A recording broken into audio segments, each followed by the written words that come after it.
And now, Tabletop Gaming Weekly, where we look back and summarize what's happened since we were last here. What games hit our tables?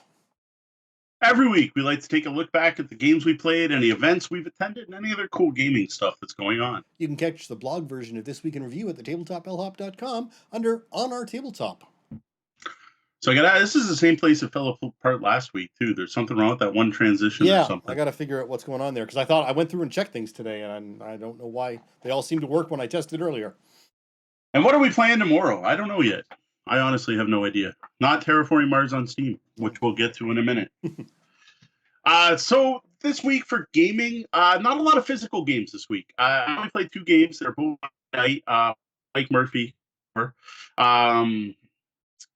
name people might recognize if you watched our Zombicide Invader unboxing again. Thanks, Mike, for giving that 55 pounds of game boxes for me to take a look at and then you to take away and make me all sad they're gone. Deanna joined us for the first game of the night on Monday. So it was me, Deanna, and Mike, and we played Raiders of the North Sea. This was Mike's first time playing, and I gotta say he really enjoyed it.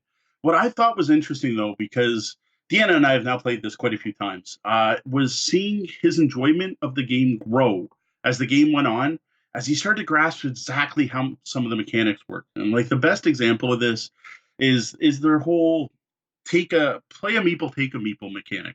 Take a guy, play a guy mechanic. And it was the first time he couldn't actually take the 2 actions he wanted because both had people. And he's like, but I can't take. And I'm like, oh, it's brilliant. I can see he got it, right? By the end of the game, he specifically commented on how much he enjoyed that mechanic and noted how many more games should use it. And I got to say, I share that sentiment. I can't believe that hasn't spread. Like worker placement spread everywhere. This whole take a meeple, place a meeple, take a meeple just hasn't really gone any further than that game. I'm willing to bet the developer of this game had to have worked in a convenience store or something, take a penny, leave a penny. Maybe. It just seems, just anyone who spent enough time in a convenience store would just think of that automatically. No, Architects of the West Kingdom does something different. I don't know what it does. I know it's worker placement. Back to Raiders, though, it's a pretty quick game. Once we finished that, we realized we still had some time left. Deanna did excuse herself to go work on something else, so it was just the 2 of us. And I used this opportunity to show him Sorcerer from White Wizard Games. Now, last week, we talked about playing Sorcerer 3 players with Sean and Deanna and I. And I got to say, and I know Sean agrees, it was not an optimal way to play that game. You can watch that 3-player game. It's up on YouTube. It was okay, not great. Gotta say, since then, I've been looking forward to playing it again with 2 players. Yeah, we've talked about a lot last week about how just 3 players just doesn't work. The Battle Royale format for Sorcerer should be avoided. Now, this was Mike's first time seeing the game, and I gotta say, it went really well for a first play of a brand new game. Now, Mike, I know, has quite a bit of experience with similar dueling games like Magic the Gathering, and I think that really helps when trying to learn Sorcerer, because he picked up the basic mechanics pretty quickly. The teach was surprisingly quick, and we were deep into playing in no time. Yeah, I have to say, if you have played card games, I've got a history in Magic the Gathering, Vampire, and various other competitive collectible card games. While this isn't a collectible card game, it plays very much like one. So, right. And the thing is, if you don't have that background, though, wow, like Sorcerer has a steep learning curve. And we've said this every time I talk about Sorcerer. It's the one thing about that game that may kill it. Because not only learning the mechanics, but learning how to implement them well and understanding the various card interactions takes some work. And that magic helps, but there's still a lot there. Because this is a game that rewards system mastery. So despite that, Mike kicked my butt in our game Monday night. Yeah, no, it's interesting. And I'm wondering, they talk about using sort of a random... starting off with just random deck assignments. Mm-hmm. I wonder how much the drafting changes things. As it goes on. Every time we played, we drafted, but it's basically random because we don't know what we're drafting. Well, yeah, that's part of it. But at some point, it's going to become where you want a certain set of decks, and I'm going to be interesting to see how that changes things. I gotta say, at this point, I've now played enough. I have favorite decks. I can definitely say that much. There's definitely characters I prefer. I find the one that lights things on fire seems to be underpowered. I'm sure they're all, or I just don't use it well. I found the vampire really neat, and I hate the one with the bugs. So the other one's all right. I found the one who lit things on fire had a lot of potential, but I think it was matched up with another wrong deck. So I think it needs to be matched with the Yeah, right deck. that could be it. Now, the main thing that this did reaffirm, though, playing Sorcerer with Mike, was that it is good, right? Because after that 3-player game, we were kind of like, wow, yeah, it was okay. Like, no, Sorcerer 2 players is great. Like, it's really good. Like, this game only took us about an hour, was extremely tense. I think Mike really enjoyed it. He's actually in the chat right now. He's been commenting that he liked the mana rules for Sorcerer. He noted he may be looking up to pick up a copy. So, as I've said before, when I teach someone a game and their response is, I need to buy this, I have to say that's a win. Well, and an hour sounds like a delightful game length for that. 3 Yes. hours was not. Yeah, I gotta agree. And that's it for physical games. Only the two. Thanks, Mike, for coming over Monday, or else I'd have nothing to talk about tonight. I did want to talk about some digital gaming this week, though, because we've been doing quite a bit in the last week, and it's something we actually have been doing ongoing. Actually, since we started this podcast, we talked about playing on Board Game Arena before, and that's something that hasn't stopped. It's just something we stopped talking about every week. But the big thing is, we mentioned this in the announcement section, is we're going to start trying something new, and that's live streaming digital plays of games on Thursday nights. Again, we're aiming for 9 p.m. start time. We tried this for the first time last week, and I got to say it went pretty well. I got to admit it wasn't perfect, because one of the first things that failed is our goal was to launch with Terraforming Mars, the Steam version, which, oh my God, that game is beautiful. Like, I kind of want to show this game off. It's still only in early access, but man, it's looking great.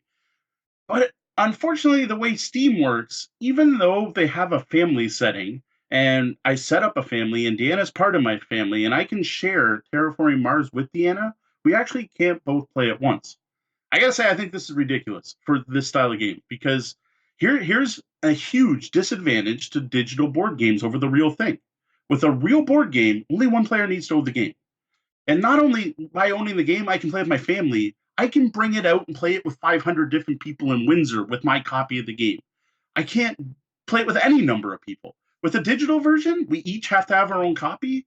Like, I'm starting to get why apps are priced so cheap, but this isn't priced at app prices. Yeah, no, and specifically with Steam. While we've spoken before that playing two people playing from home has its limitations on Board Game Arena as well, they're easily overcome at a much cheaper price than buying a new $24 video game for every person.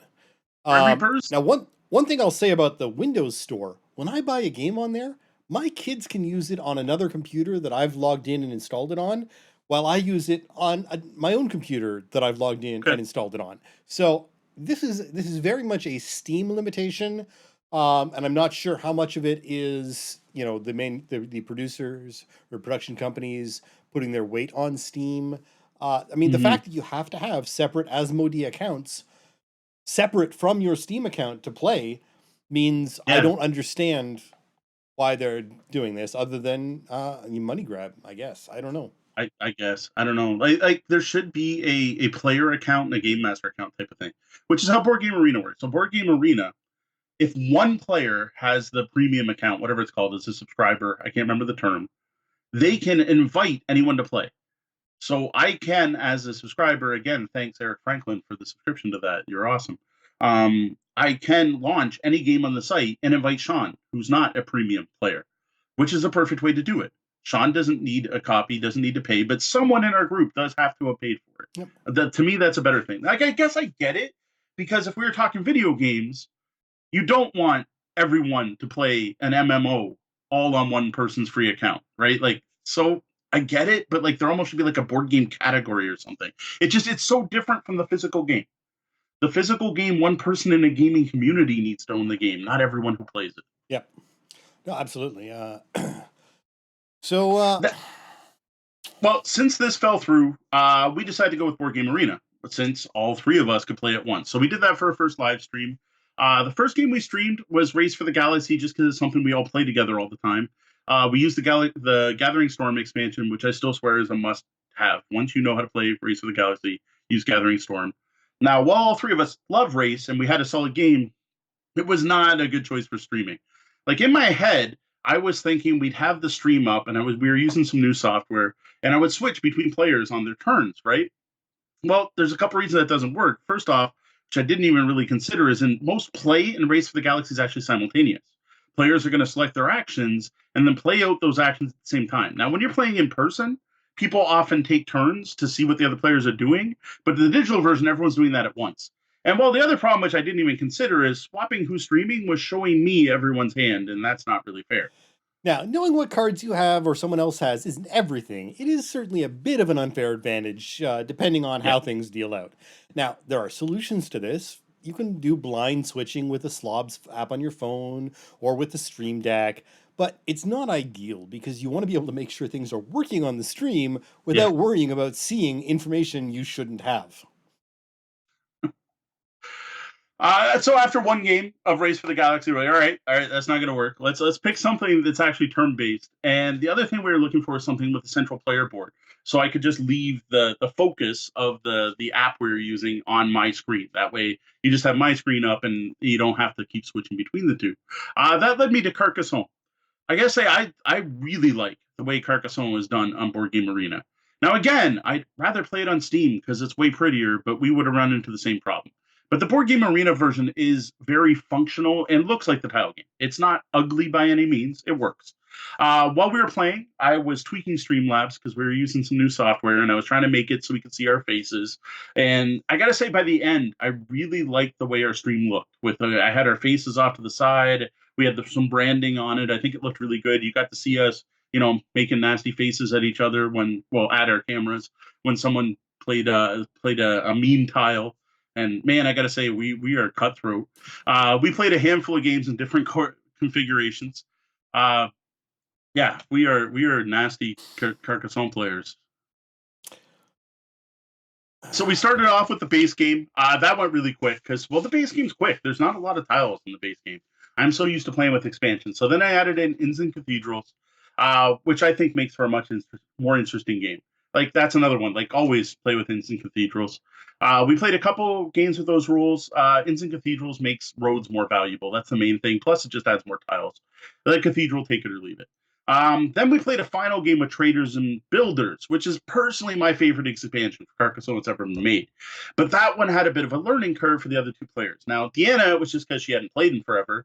And well, for Sean, it was your first time actually seeing that expansion. Yeah, it was interesting. I play Carcassonne all the time. I mean, there's never a time I don't have a game of Carcassonne rolling on Board Game Arena with 3 or 4 players at least. But no one's ever popped this expansion on. And I have to say, the builders messed me up. I kept confusing it for a meeple. I didn't use the pig at all. And the traders aspect, I think, has less of a forceful impact as the builders, Mm-hmm. but it does add a gloss of additional strategy on top of for us at least, was already a cutthroat strategy for city building. Yeah.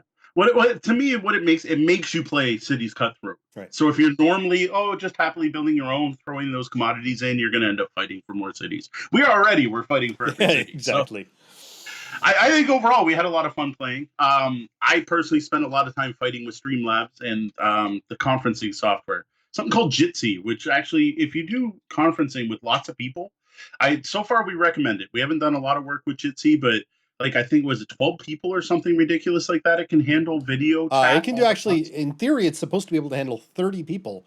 30. Jesus. Without bogging down. So we'll see. Yeah. Hopefully, we won't need to see that. But yeah, software we may be using if we do interviews in the future. If I ever run an RPG, definitely going to be.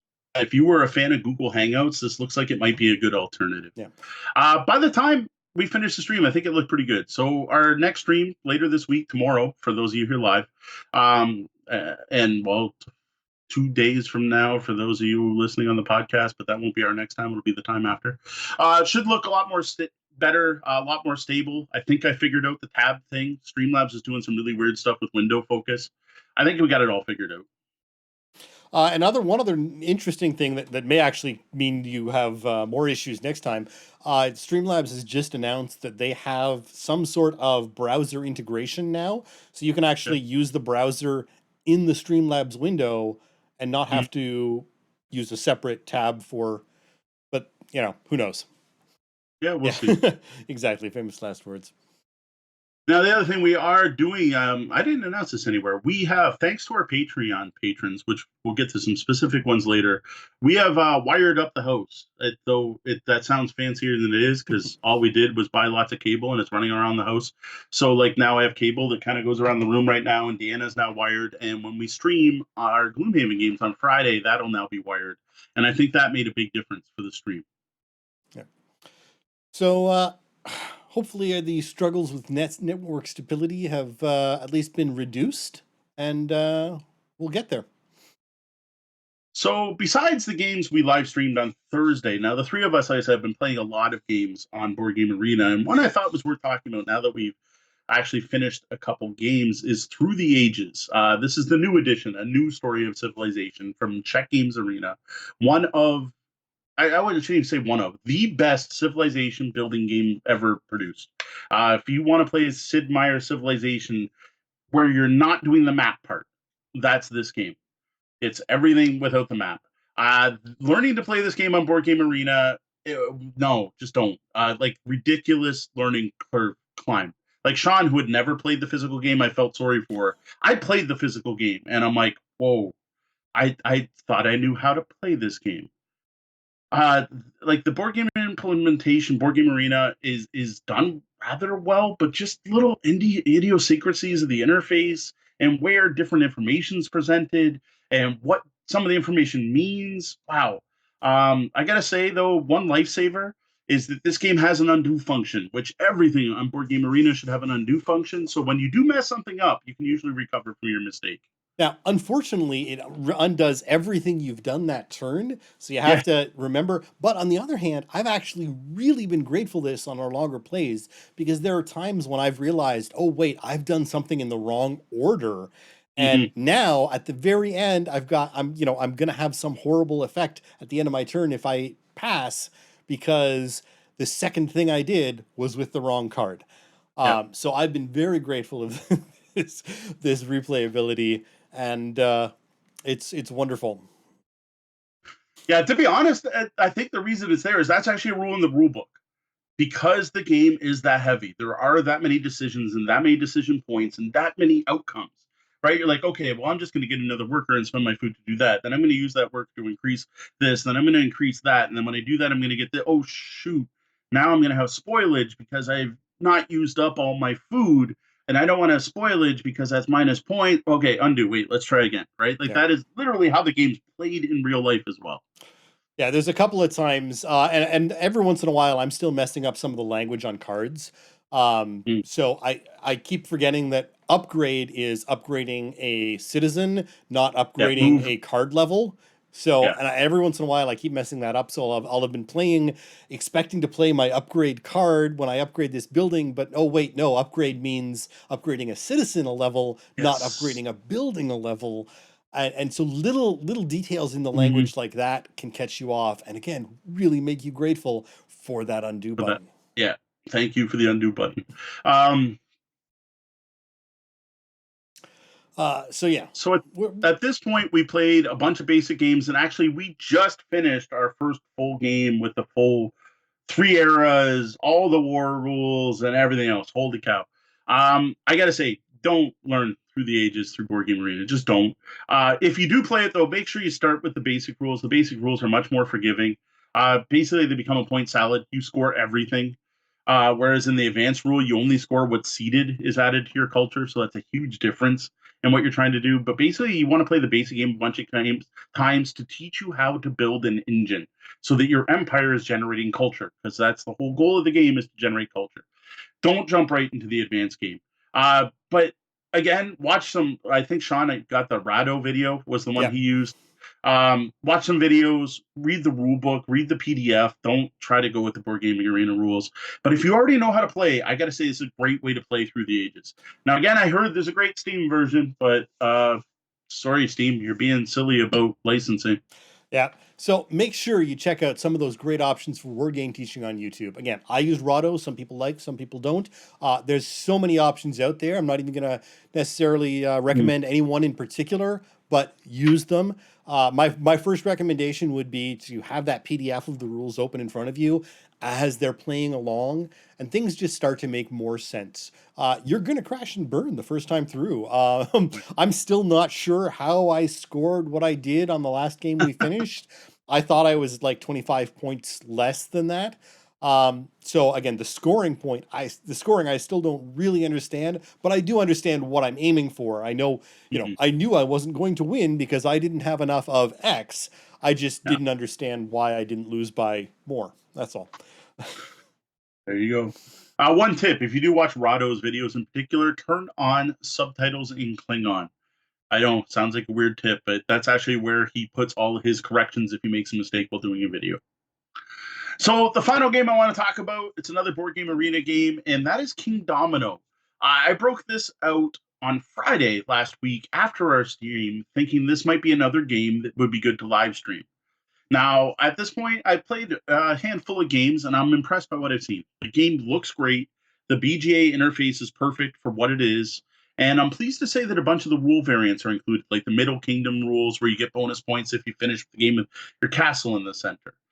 It's a really well implemented version. Sean and I just started a game, so he hasn't even gotten to experience a full one yet. Have we started the game yet? I don't even know. I don't even Yeah, think I've. I got to pick my first tile, so Oh, you okay. must have actually Like I joined haven't me. I haven't gotten to that yet. That might be Yeah, coming up next then. there you go. Now I got to say, I'm not sure if it's going to be good for streaming because the problem is the board, the way they lay out the thing, you can only see one player's kingdom screen at a time. So this might be one where we could try out the whole switching because it doesn't matter if I see your kingdom, everything's open information. So this might be one where I can actually switch the focus between the three of us, but we're not going to be able to just stream my front, my screen only. You'd only see my kingdom, or I'd have to scroll down and keep scrolling back and forth to show everyone's kingdom. I don't think it'll work. But like I said, it's nice because there's no hidden information, so everything's open. So it might work for streaming, but just for playing, I gotta say it's good. Like Deanna and I have probably finished 6 games already because it's King Domino. You finish in like if you were playing real time, you probably finished in 6 minutes. Right. Yeah, and I've played King Domino. King Domino I do enjoy. So looking forward to that. So looking ahead, what have you Uh, got planned for the coming week? there is a Japanese made culture based card game I need to get some plays in. You'll be seeing a review of that hitting either later this week or next week. I'm thinking next week at this point. No public play gaming event this week, but for those of you listening on the podcast, I am going to be at the CG Realm on September 14th, 5 p.m. to 10 p.m. We were hoping to do a Dead Man's Cabal demo night, but as far as I can tell, the store hasn't been able to get copies in yet. Like I know this one's still getting out to Kickstarter backers, so if it's not Dead Man's Cabal, I'm not sure what the feature game of the night will be, but I'll be bringing out some board games. I'm really looking forward to playing Horizons 5 players. And I recorded a ton of unboxing videos the other day, 8 of them. And I am really looking forward to playing some of the games. So in that pile is Eminent Domain, 2 expansions for that. Gold West. I don't even remember everything I unboxed now. There was a whole bunch. I'm trying to think of the one I most wanted to play. Imhotep's the one I most want to play. Hoping actually maybe get in a play this weekend. All right.